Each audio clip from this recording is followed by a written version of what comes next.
Dear students, I start with lecture 2 for 103 and 104.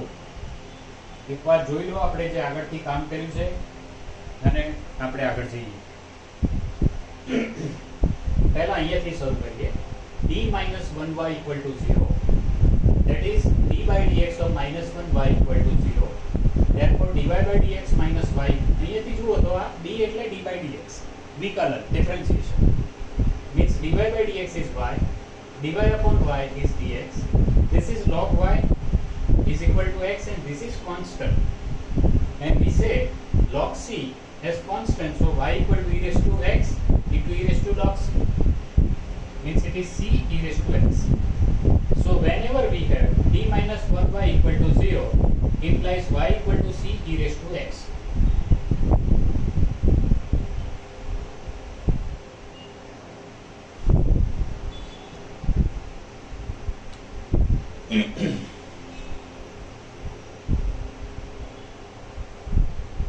Likewise,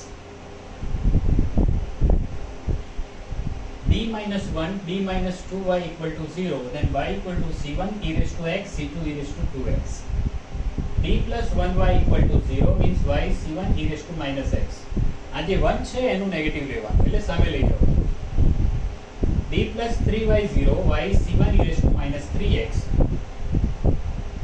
d plus 5, d plus 6, y equal to 0 means y equal to c1 e raised to minus 5x, c2 equal y e raised to minus 6x. Then d plus 1, d plus 5, d minus 6, y equal to 0. y is equal to c1 e raised to minus x, c2 e raised to minus 5x, c3 e raised to 6x. હવે જો અહીંયા square છે, cube છે, rays two 4 છે, rays two 5 છે. d plus 1 square y equal to 0, then y c1 plus c2x e raised to minus x. d plus 1 cube થાય, square હોય તો x સુધી, ક્યુબ હોય તો x સ્ક્વેર સુધી જવાનું. c1 plus c2x c3x square e raised to minus x. d plus 1 4y 0, 4 છે ને ક્યુબ સુધી જાઓ, 5 છે ને રેઝ ટુ 4 સુધી જાઓ. ખૂબ જ ધ્યાનથી એકવાર જોઈ લો છોકરાઓ અને આપણે આગળ જઈએ.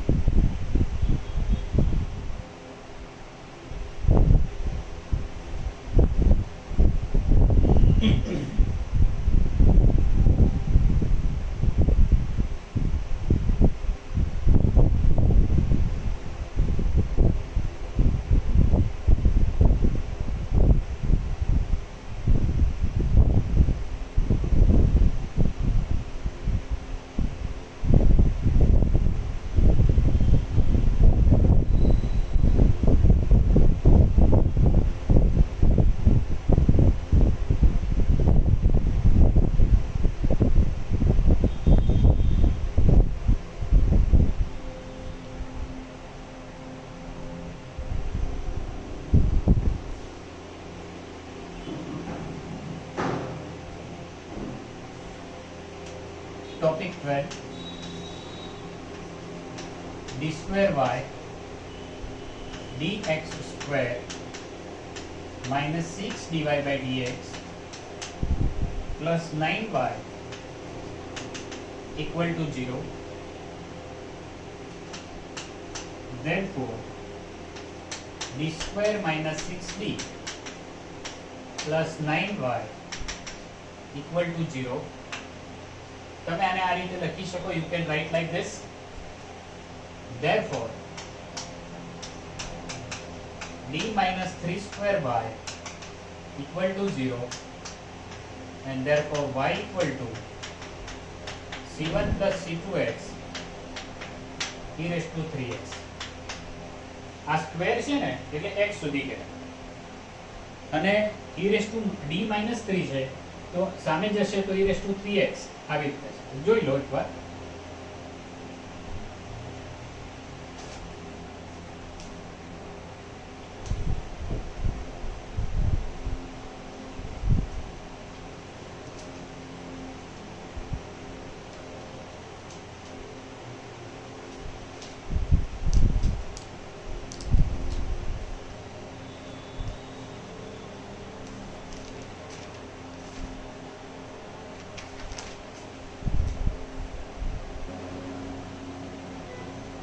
there is one theorem on the board.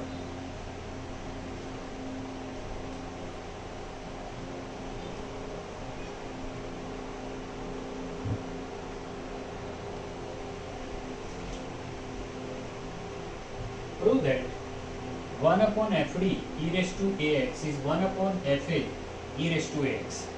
આગળ જઈએ પહેલા થોડીક વાત કરવી છે.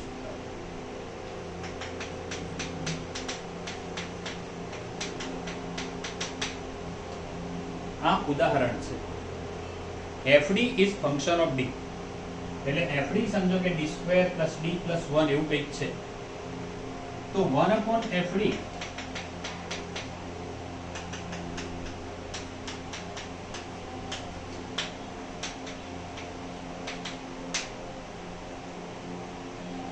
fd એ વિકલનનું વિધેય છે અને 1 upon fd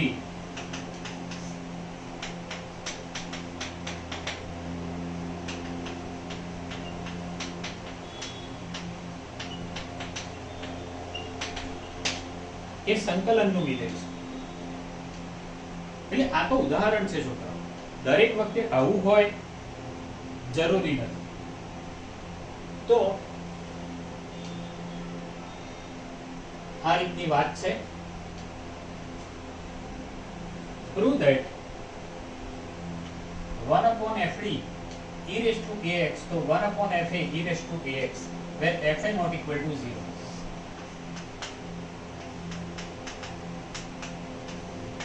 b છે ત્યાં સ્મોલ a લખી શકાય એવું આપણે પ્રૂવ કરવાનું છે.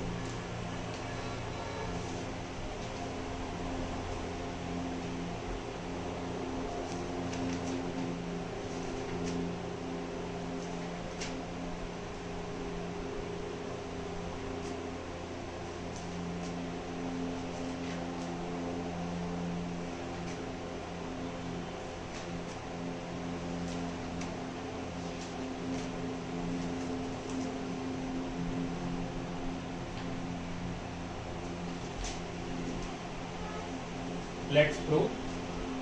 Proof ખૂબ જ સહેલું એવું પ્રૂફ છે. Proof fd is function of d.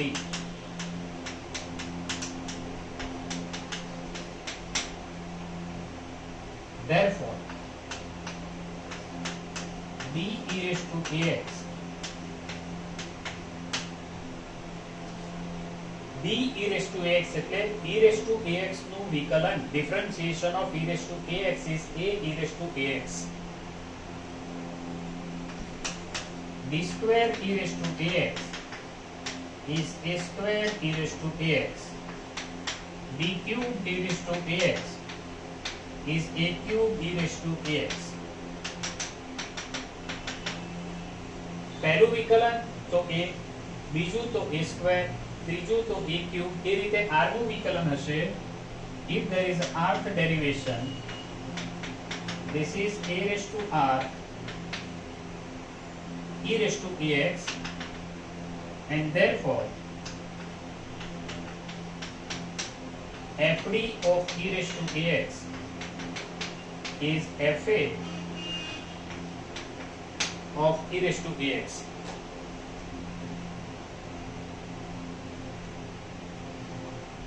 કહેવાનો મતલબ એમ છે કે જ્યાં d નું વિધેય છે ત્યાં a નું વિધેય f of a વિધેય કરી શકાય. હું તમને સમજાવવા પ્રયાસ કરું. જેટલું થયું છે એટલું ધ્યાનથી એકવાર જોઈ લો.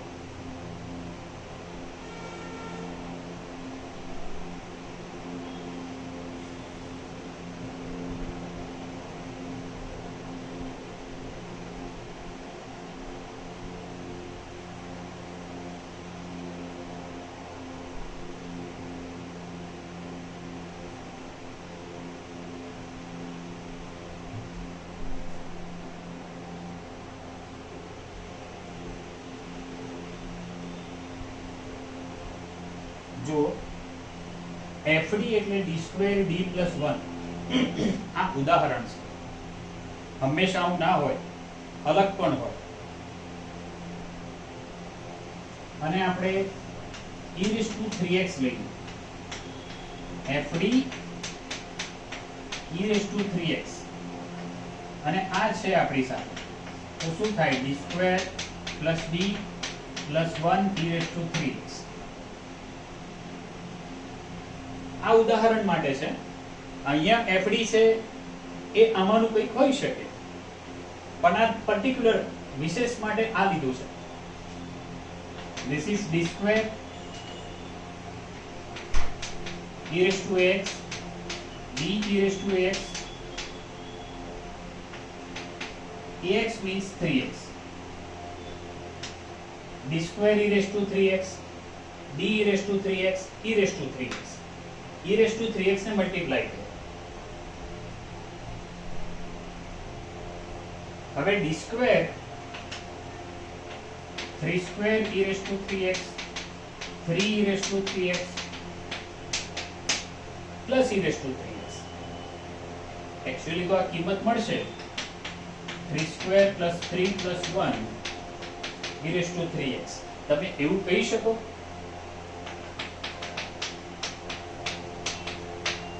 કે આ f3 e raised to 3x છે? ચોક્કસ એની કિંમત છે 9 ને 3 12 ને 1 13, પણ છે શું f of 3. એટલે અહીંયા e raised to ax આવે તો આને શું લખાય? f of a. સમજો છોકરાઓ?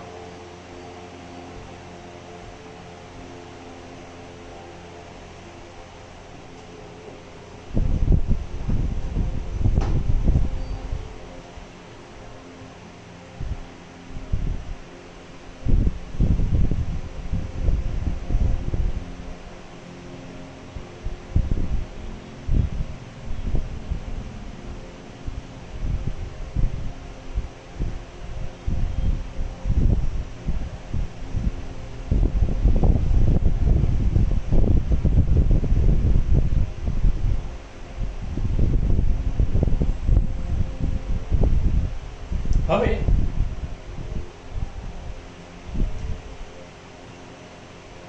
આનું આ સ્ટેપ હું ફરીથી લખું છું. Let me write this step again.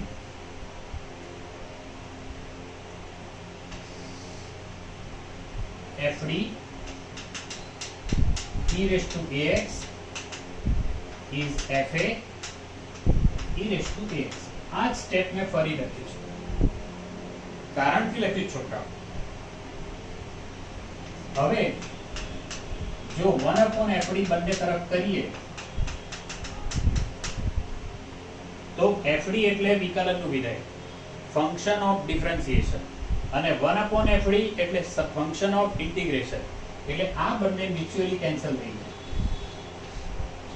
and therefore we have e raised to ax fa 1/fd e raised to ax. હવે જુઓ fa કોન્સ્ટન્ટ છે, આની કિંમત 13 છે, એ બહાર આવી જાય. અહીંયા ફંક્શન ખબર નથી આપણા, અને 1/fd કોન્સ્ટન્ટ બહાર, 1/fd e raised to x.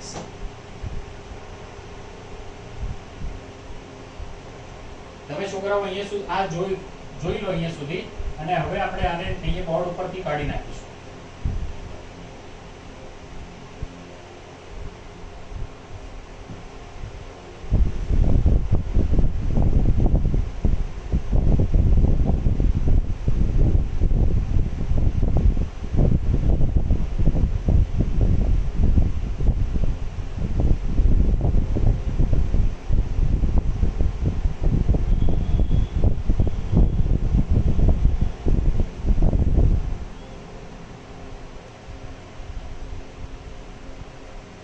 હવે આને સામે છેદમાં લઈ શકીએ, આના ડિનોમિનેટરમાં.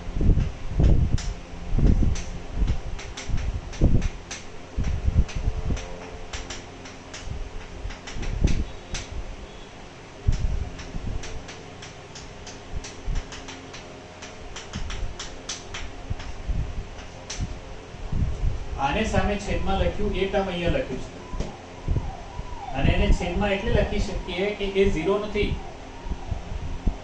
અને 0 નહીં હોય તો એનો ભાગાકાર શક્ય છે. and therefore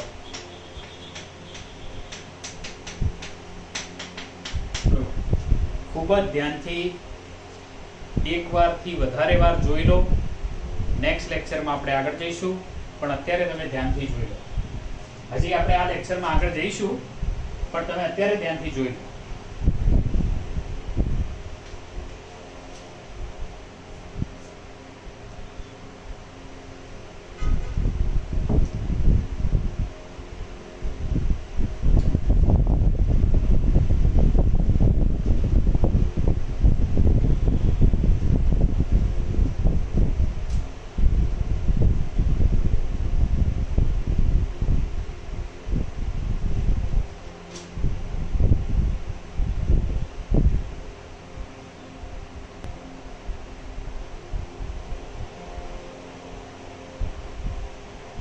બીજું છે ને છોકરાઓ, કે આ તો થિયરી છે. હવે તમારી આગળ થોડા સમયમાં સમ્સ, આના પછી સમ જ લઈએ છીએ, પણ જ્યારે બધા જ સમ ભેગા હોય ત્યારે કઈ રીતનો ઉપયોગ કરવાનો, કયા સૂત્રનો કરવાનો, એ તમારે સમજવું પડે. અને એટલા માટે તમે આને, તમારે આની નોટ તો બનાવતા જ હશો. તમે ના બનાવતા હોય તો બનાવવાનું શરૂ કરી દેજો, અને લેક્ચરમાંથી જ બનાવવાની છે તમારે. દરેક વિદ્યાર્થી લેક્ચરમાંથી નોટ બનાવે જ. હવે જ્યારે તમે નોટ બનાવો ત્યારે તો આ બધું લખો જ, પણ એક અલગ કાગળ રાખો કે જ્યારે મારે સમ્સ હોય તો હું તમને કહું કે આજે આ 13 નંબરનું સૂત્ર મીન્સ આ, તો આ એક સ્ટેટમેન્ટ તમે ખાલી લખી લેજો એ અલગ કાગળમાં. તમારી નોટમાં તો સાબિતી સાથે લખજો, પણ આને મારે દાખલામાં ઉપયોગ કરવાનો છે. ઠીક છે?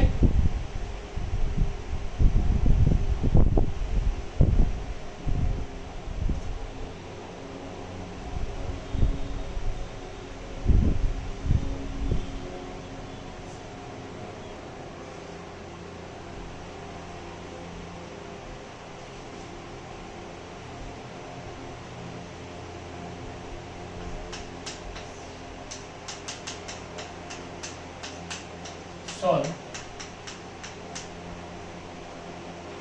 d square y by dx square plus 3 dy by dx minus 10y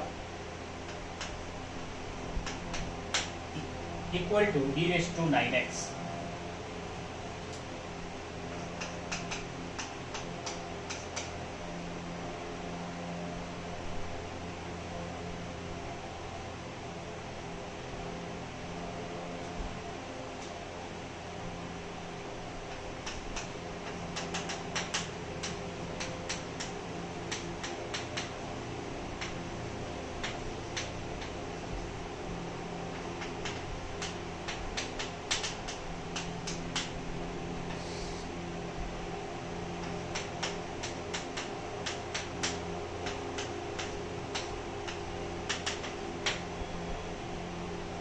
જુઓ છોકરાઓ, આનું સોલ્યુશન બે ભાગમાં આવશે.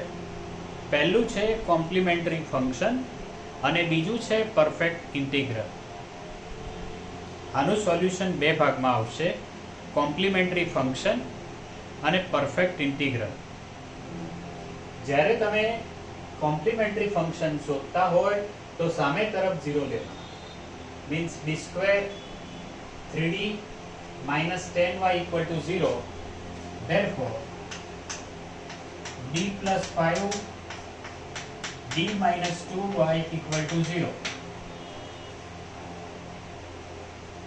Therefore, y equal to c1 e raised to minus 5x, c2 e raised to 2x. This is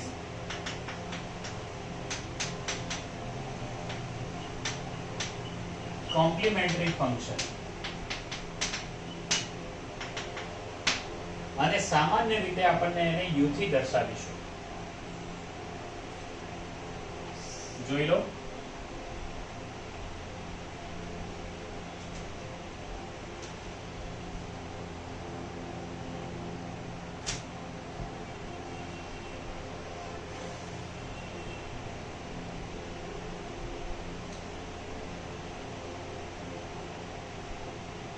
I stop this lecture here.